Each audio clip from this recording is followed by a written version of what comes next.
Good morning. This is Julie Murphy with Arizona Farm Bureau. It's Friday morning. It's 10 o'clock. So that means it's our Talk to a Farmer Friday, which we try to do every week.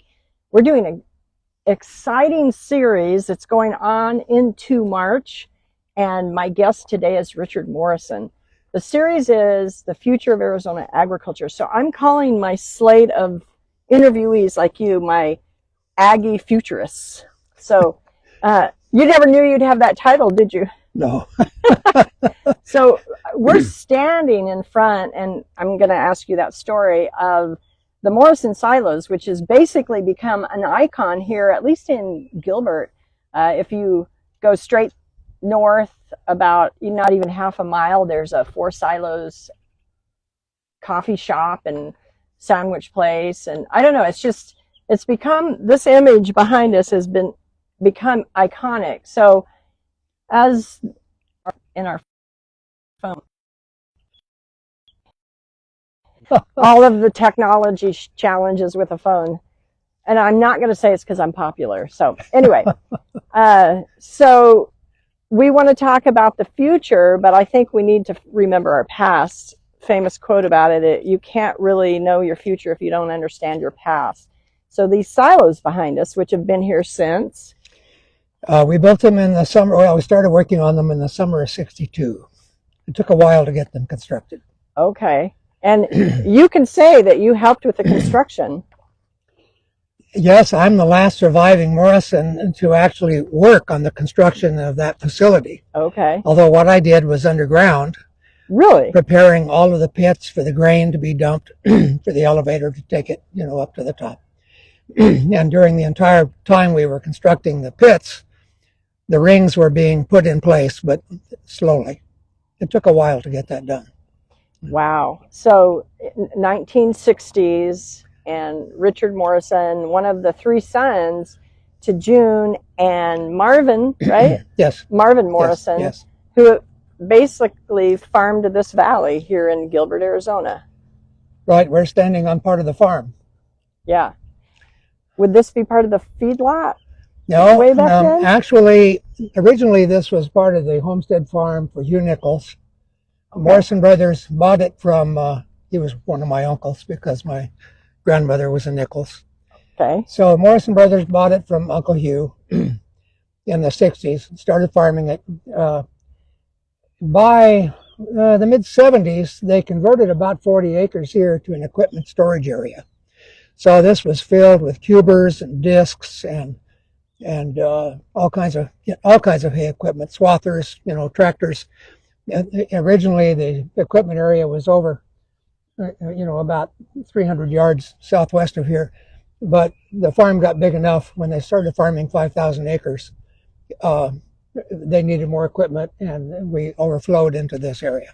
Okay. So this was all actually paved at one time, most of it. Really? Yes. Wow. We had stacks of cubes here awaiting the marketplace and so forth. Yeah. So it was like a farm equipment yard. It was. Yeah. Yeah. Okay. Yeah. And I can remember because I used to drive up and down Higley to get to Gilbert High, and I would always pass the feedlot that, if I remember it right, was behind us. Yes, that's exactly right. And the feedlot was, the corn, what you fed your cattle came from those four silos. In part. Right? In part? Yes, of course. The grains came from the silos. We had alfalfa, from our farm. Right. We had cottonseed hulls. The grain, by the way, was all imported and came into the Higley rail spur and then had to be trucked here from Higley, just a couple of miles south. Anyway, cottonseed meal came from Anderson, Clayton, and Gilbert, and so forth. The feedlot history is interesting to me. When you get to be my age, you actually have more historical perspective than you have future forecasts in mind. But what's interesting to me was that when Morrison Brothers decided to diversify, built a feedlot in about 53, well, the period leading up to 53, and started feeding beef steers in 53.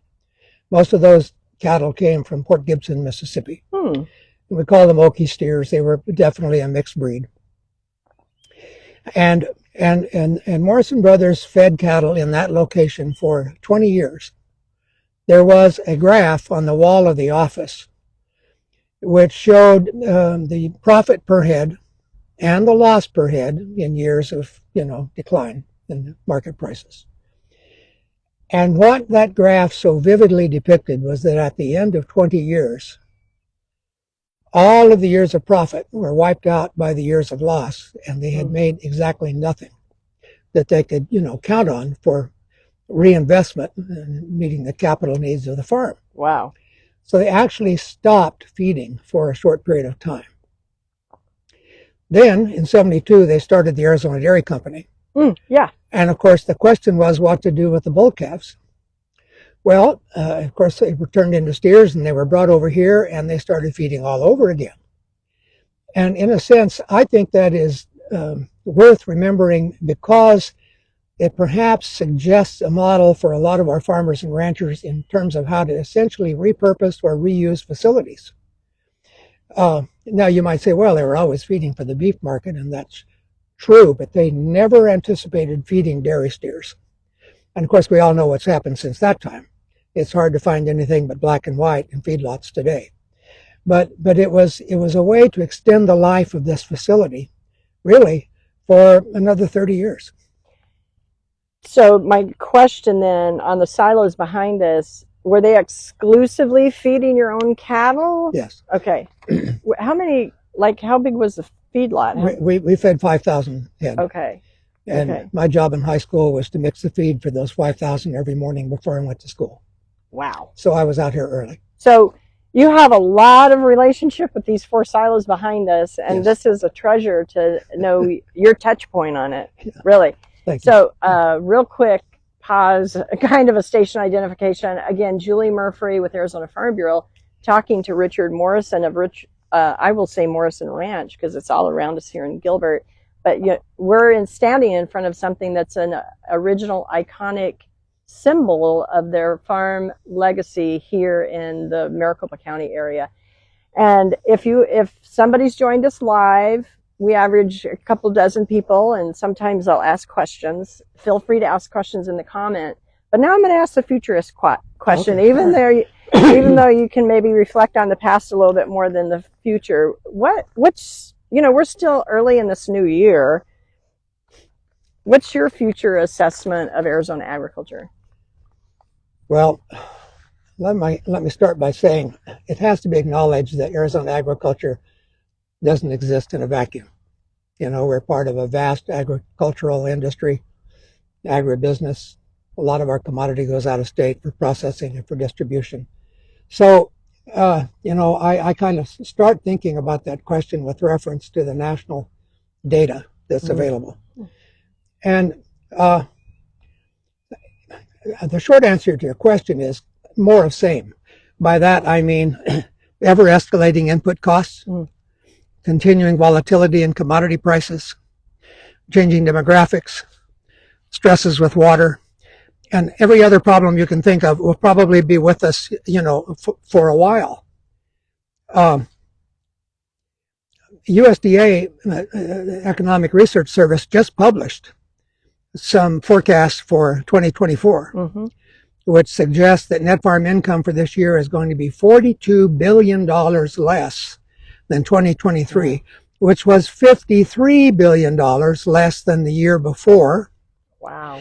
And this is, I can't emphasize enough how vulnerable I think we are in this industry to changing patterns in world trade, in crop supplies, in consumer demand, and so forth. Volatility in crop prices, I guess, can be forecasted to continue.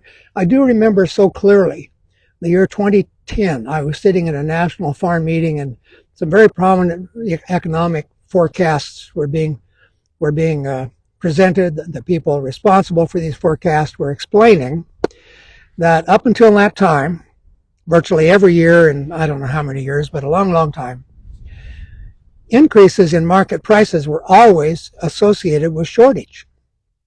Yeah. But as of 2010, they said, for the first time that we can remember, the increases in the commodity prices are actually associated with increase in market demand. Okay. Now, sitting in that meeting, I thought, okay, finally, this has been forecasted for a long time. We're headed for glory days. Wrong. Wrong. Ugh. I mean, we all know what's happened in terms of commodity prices since then. So the farm inputs will continue to be more expensive, and that will include, of course, technology, which I'd like to talk about a little bit. But with vacillation in the commodity prices, our bottom line is almost unpredictable. Yeah. Which is troubling. You know, everyone that I know who really cares about agriculture wants it to not only be sustainable, but to be, to flourish. To flourish. Yeah. To flourish. A kind of a reward for hard work. Right. Sure. But it's not altogether predictable that will be the near future. Now, if you want to look out even farther, the Farm Foundation, of which I'm a member in the sense that I'm a fellow in their roundtable and a former trustee. The Farm Foundation, for people who don't know it, is headquartered in Chicago. It has a fabulous website. I'm going to talk about that in a minute too. But Farm Foundation had a meeting just last month to talk about where will we farm in the future. And they had panel members attempting to answer the question of what will agriculture look like outside of planet Earth. Wow. Well, I can't forecast that far, so I won't even try. But I do want to mention that Farm Foundation is a valuable resource for any of the listeners who may not be familiar with it. A great website, and they've got a seminar coming up on February 27th to look at the future applications of AI in agriculture. Right.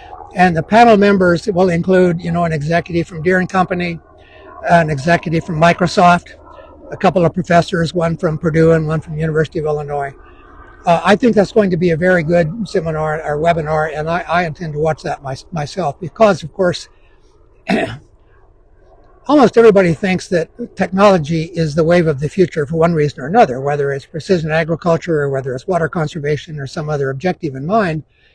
Technology is predictably going to give us the possibility of transforming our production practices. Now, my concern is it's very expensive. Yeah. It's very expensive. And I with the unpredictability and the, net farm income, I don't know how many farms can afford the technology that will be available. I'm guessing about 350,000 out of the 2.1 million farms right. in the United States. America. Yeah. But I mean, those are the 350,000 that produce 80% of the commodities, something like that. And they'll be able to afford to experiment with it all. But the average person, maybe might get concerned about that much expenditure. Now, prices being what they are for new farm equipment, I don't know any farmer who sits around with $900,000 in a savings account to buy a new cotton picker toy right. for the farm. I mean, it's fun just to have one. They can't do it that way. It's fun to have new equipment, right? But we're not that flush with capital. Now, I've got friends in Rabobank, for example, that does a lot of agricultural lending all over the world. They say, or said recently, there's never been more money available to agriculture. Yes, but in an inflation period, the borrowing costs have gone up, and of course that can wipe out your bottom line at the end of the year. Right. So, people I think are going to be somewhat cautious about making major capital investments in new technology. But in some places, it will become a necessity, particularly when we're talking about water conservation in periods of shortage. Right. Right. Now, I want to talk about the effect of geopolitics on world trading patterns. Okay. Well, I mean, we all know, wars are very disruptive, but sometimes it's not just wars. I mean, tractors are barricading Paris right now because French farmers are unhappy with EU policies. They tend to blame environmental regulation. That's not the sole cause of their problem. But even within EU, you see the farmers are so concerned about commodities crossing their borders. They're boycotting Spanish wines and Polish chicken and products from Belgium, but they're supposed to be the same market, at least from our point of view. Right. So we have to also think about WTO and world trading practices and patterns and treaties. I remember when Cecil Miller was president of Arizona Farm Bureau, he put in an enormous amount of time to understand and participate in the negotiations over the various trade agreements. And somebody's going to have to continue to do that for agriculture in the United States as well. Yeah. So I'll stop there. Well, I mean, as an Aggie futurist, again, a title you may not have thought that to me, it's interesting to hear and to recognize those perspectives and to realize agriculture is not an easy gig. Oh, no. And if we ever thought it was, it's not. So what do you feel is the most pressing issue in agriculture in general? You know, we can talk about policy, we can talk about technology, but maybe to you there's water, maybe there's something that's real pressing to you that you want to stand out. Well, when I was practicing law full-time for 25 years, I was mostly concerned with water. And, you know, as an emeritus director of Agribusiness and Water Council, I'm still concerned about water. I mean, there's a meeting in progress as we speak right now at ASU Polytechnic to discuss the bills pending in the legislation that provide perhaps new ways of approaching water. Because there's more than one. Yeah. But I want to mention a couple of things that have actually caused me a few sleepless nights over the decades. And it's one that maybe most people wouldn't think about right offhand. I'd start with my belief is that agriculture, farmers, producers, ranchers need to find a way to have more impact on the marketplace. Whether if they can increase their bargaining power for better market prices, or somehow coordinate their marketing so that everybody gets a greater return on investment. I think that's extremely important. Arizona producers, in some respects, are at a disadvantage in relationship to producers in the Midwest.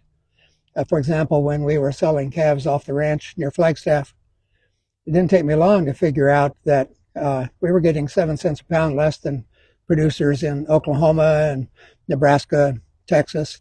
Why? Because of the transportation costs. Our calves needed to get where they were going to be fed and then where they were going to be harvested. Now, theoretically, the contract said the buyer was supposed to pay for transportation, and in terms of cash flow, that's what happened. But that 7 cents just came off our sale price. Right. And there really wasn't a darn thing I could do about it, you know. And 7 cents can be huge. We think those are 7 pennies. No. Right. Per head. Right. It really adds up. Well, it's actually per pound. Per pound. Yeah, per pound. Yeah. So I worry about having more clout in the marketplace, and how do we get there? You know, way back in the 60s and 70s, the National Farmers Union had a unique approach to it. And periodically we have tractor barricades or parades in the United States as well. I think it generates consumer sympathy for a short period of time, but we're absolutely addicted to a cheap food policy here in the United States. Those who've tried to go organic have found that it's harder to sell organic products because they need a little more money for organic products. Consumers want to save money on food, and they will. And if we think that we've got a lock on the marketplace, I want to hasten to add, I was in Savannah last year, and I was shocked to learn every 24 hours, 15,000 semi-loads full of agricultural commodity leave the Port of Savannah every 24 hours, destined for markets throughout the United States. Right. And so the retail people and the consumers will go offshore for food to the extent that it's available for the sake of saving a little money. I mean, maybe trade policies can affect that somewhat, but it, as you implied a few minutes ago, it's a very complex picture. Yeah. Very really challenging. Is. Very challenging. Yep. Yeah. In Yuma, you know, we get to distribute throughout the United States and into Canada. They're sending out from Yuma, at least it's American grown, fresh, wonderful vegetables. Right. But I think it's anywhere from 1,200 to 1,500 semi-truckloads every day in Yuma. And that's daily during the height of their season, which runs November to March, even into April a little bit. Right. But so that's American grown food. But to your point, yes, we're bringing in a lot of imports. And I as a consumer, I forget it, but something that I love that might be seasonal, if I want it year round, because of our global market and the global nature of agriculture, half the time we can get it year round. Right. So Right. that's a Right. factor. So the Morrison family's history, and I've gotten to write about your family, adore what you guys have done, adore your family. You know, you serve as a bridge to the past and the future. We've talked a little bit about it today. We're standing in front of silos that were built in the 1960s. You had a touch point on that. But so what's your counsel from the Morrisons' perspective on this bridge from the past to the future? Like, what's your sage advice to all of us, especially in agriculture, but even to the consumer? Well, you know, I've already hinted at what I believe would be the value of diversification. Mm-hmm. Morrison Brothers went from just being cotton farmers to being crop producers, Right. Dairy people, and then, you know, got into cow-calf production in northern Arizona. Not all of that was profitable at the same time, but the diversification helped them maintain a sustainable operation. And they continued to grow, but they bought this land at a time when it was relatively affordable. So, you know, I don't know whether, in fact, I rather doubt that continued growth is the answer for most producers, even while I recognize that commercial sized farms are getting larger and larger. Even bigger. Yeah, mm-hmm. Yeah. But you know, most of our producers in the United States and in Arizona are not necessarily big operations, well funded. It has to be admitted, and this actually relates to your previous question a little bit, that the bridge to the future for agriculture in Arizona is going to largely turn on the availability of water and increased demographic shifts. I was in a meeting yesterday when some academics from ASU were thinking that maybe they could do some more studies to try to show the world, starting with developers, which lands would be best for development when you take under consideration the availability of water and heat and energy and other factors. And my response to them was not meant to be cynical, but I wanted to try to be realistic and say that, at least from my point of view, there's something that land use planners need to understand. A friend of mine recently made an observation in a different context that I think applies here. Said, in the contest between best practices and culture wins every time. Mm-hmm. Well, what is our culture here? We're a culture of growth. Now, not necessarily in agriculture, but we are a culture of growth in Arizona, and that's affecting land use patterns. And my whole life, water has gone to growth.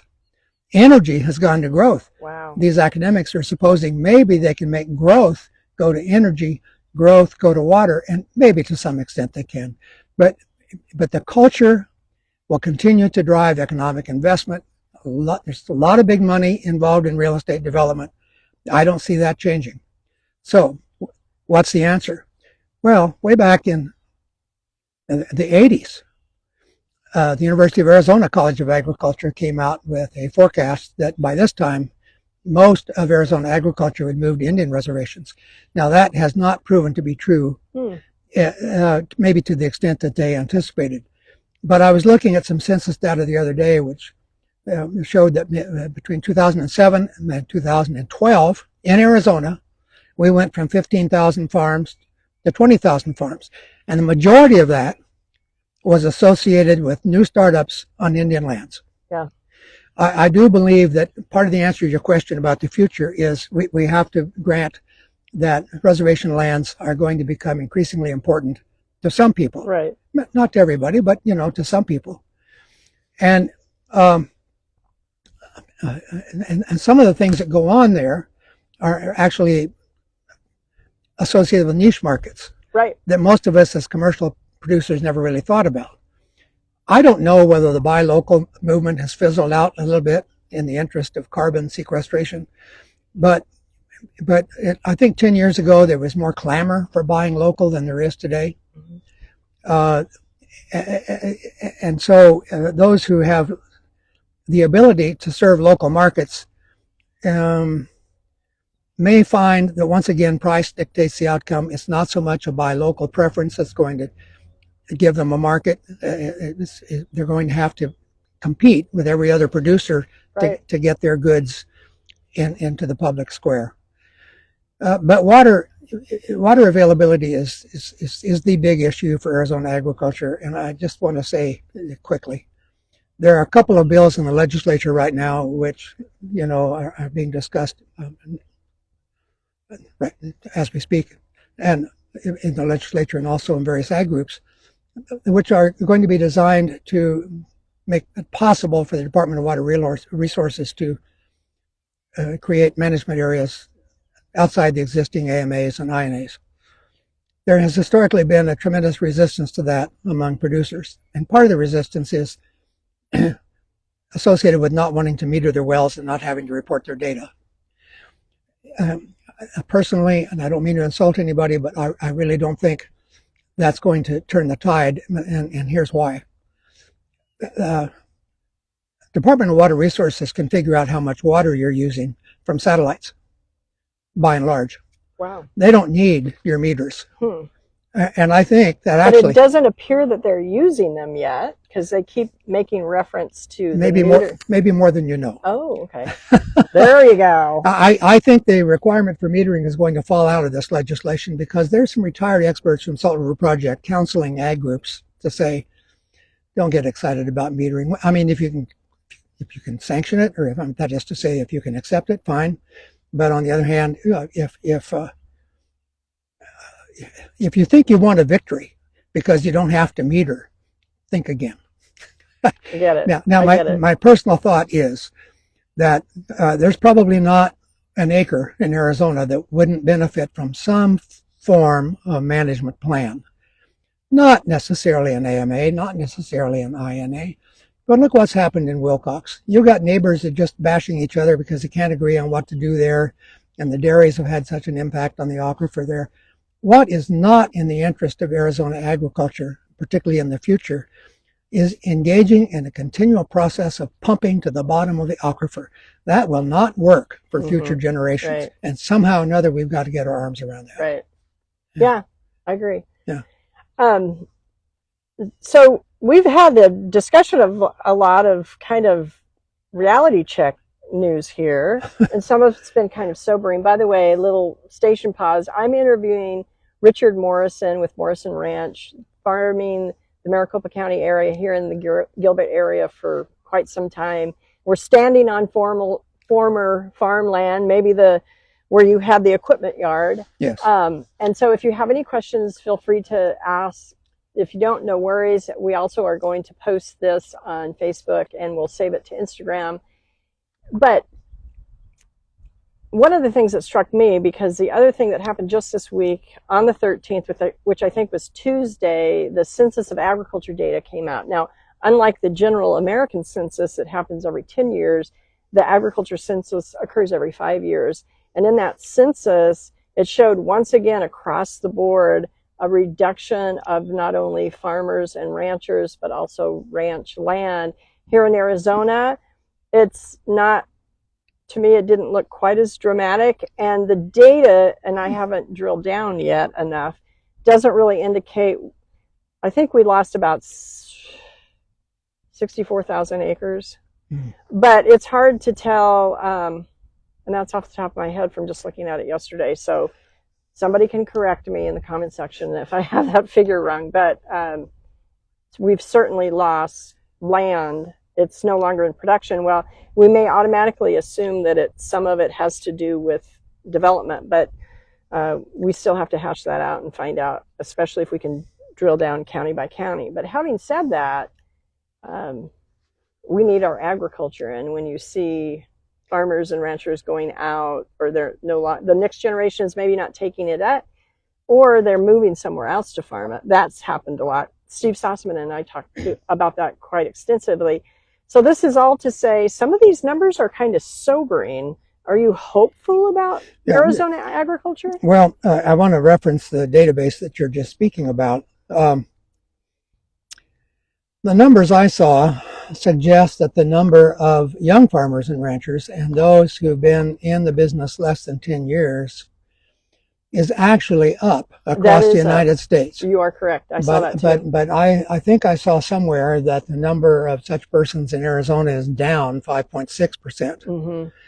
Well, I don't know all the reasons for that, but I don't think we should assume that young people couldn't be interested in agriculture, couldn't be interested in, escaping the rat race of an urban lifestyle, Mm-hmm.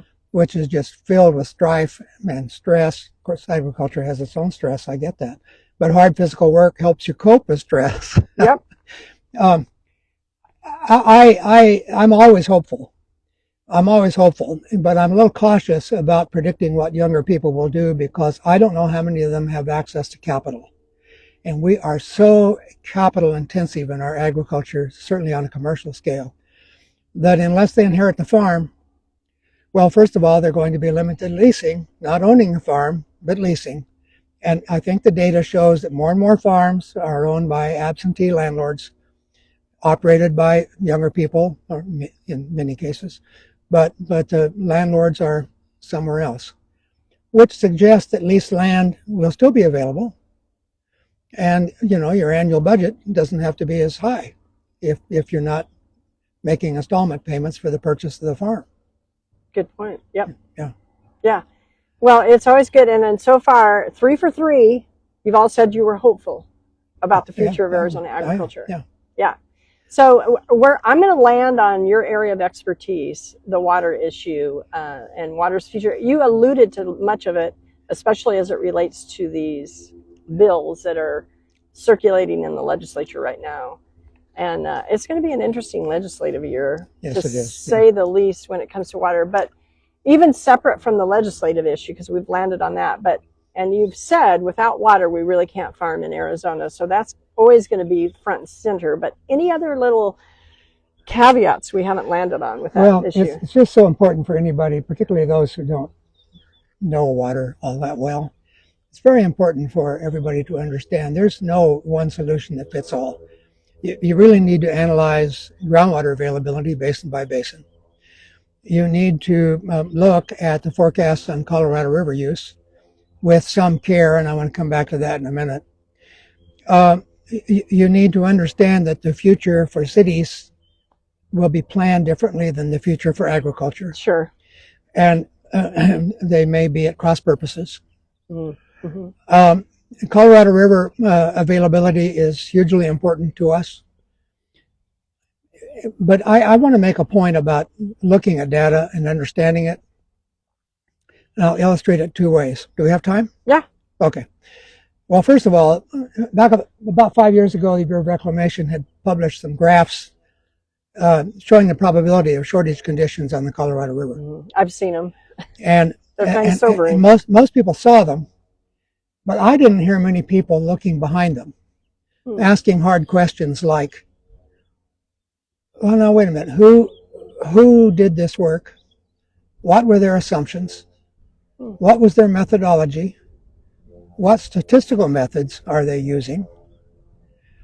Are they extrapolating on a straight line basis or an exponential basis, and why? I mean, when I teach college kids in agricultural law or anywhere else, I urge them to learn to really see what they're looking at. And I started urging my water friends to look at those bureau graphs with some care, ask hard questions, and then follow up with, now, who has seen these? How has it influenced their behavior? Is anybody trying to adjust their consumptive use based upon these forecasts? I think people just accepted them at face value. Let me shift for a moment to the dairy sector to illustrate my point. So, it's a little bit dated, but the 2017 Horde's Dairyman article about what the future cow will look like forecasted that in 50 years, In all probability, the average cow will produce about 37,000 pounds per year. But it could be as high as 75,000, or it could be as low as 23,000. And there was a big difference between a straight line projection and the exponential increase that was more or less assumed to some extent through the use of technology and new breeding methods. You know, selecting embryos for all kinds of variables, protein content, all kinds of things that perhaps can be influenced through genetics. But there was a very telling explanation about the methodology that went into that forecast. They said, in the last 50 years, the average production of the dairy cow has gone up 2.65 times. Now, if we assume that it will continue because of technology, 2.65 times current production could take us as high as maybe 75,000 pounds per year. How do we justify assuming that the past increases in the use of technology will continue at the same rate? Right, will stay consistent. In the GMO context, very respected scientists that I know said years ago, we have already realized most of the benefits from adopting GMOs. And in the future, the incremental increase from the technology that we're using will become less and less. Will be more negligible. Yeah. Okay. So what is the takeaway from this? Without really understanding data, thinking about it, asking hard questions, just accepting at face value somebody's forecast, you might make big capital investments on the assumption that your cow is going to produce a lot more milk. Maybe it will, and maybe it won't. That's right. Oh my gosh, that's brilliant. Brilliant, Richard. So insightful. So I have to ask then, when you were looking at those Bureau of Reclamation charts, and I can tell your mind was really kicking in and asking those behind the data questions, did you come to any different conclusions? Well, kind of like the dairy example I just gave. The Bureau's forecasts included several probabilities based upon best case, worst case, median projections. The most the most knowledgeable water authorities I know admitted to me in private conversations that they never really took seriously the worst case projections. They always had the belief that they could just chart the middle course, which was the most likely outcome. That was their assumption. But after the shortages started being realized a year ago and earlier, they said to me privately, I will never do that again. I will always take seriously the worst case projections. Yeah, wow. And so planning for the future of water perhaps should be examined with even more caution than ever before. Sure, yeah. Well, this has been fascinating. Any last minute? Oh, somebody has a question? Yeah, we do have a question from Maricopa County. Aaron would like to know, what advice would you, Mr. Morris, give to any young aspiring farmers? Yeah. It's got to be inspiring farmer. Aspiring, maybe. Aspiring. Aspiring. Yeah, aspiring. Yeah. Well,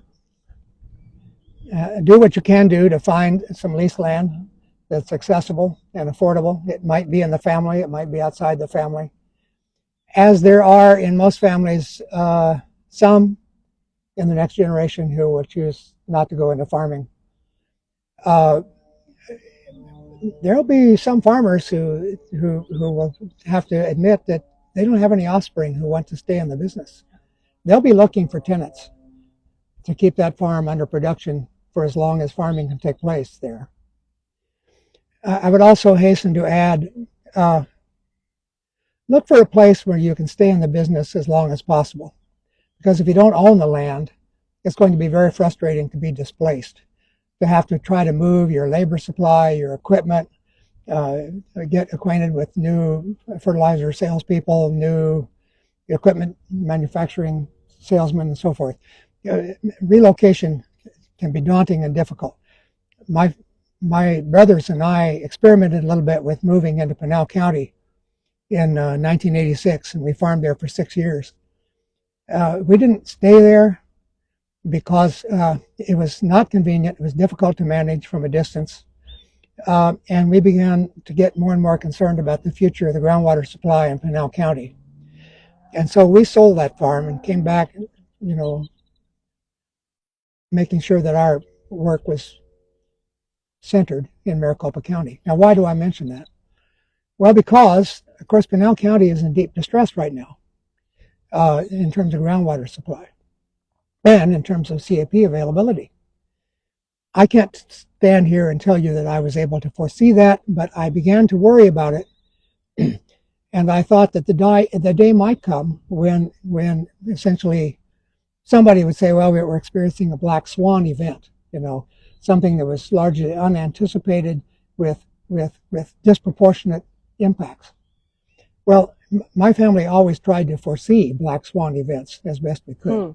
And to some extent, we were able to do that a little bit through our Pinal County experience.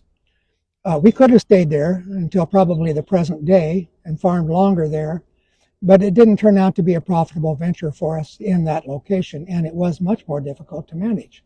So there are all these kinds of practical considerations that a young aspiring farmer has to think about. And maybe the second most important point I can make is ask for advice. Ask for a lot of advice. Talk to a lot of people, and make sure you have, focused on the advice from people who really think not only globally, but in particularity in terms of what's happening right under your nose. Again, learn to really see what you're looking at. Sometimes people approach investments with maybe, I would call it an undue sense of optimism, and then they're disappointed. I wouldn't want any young person to be disappointed by going into farming.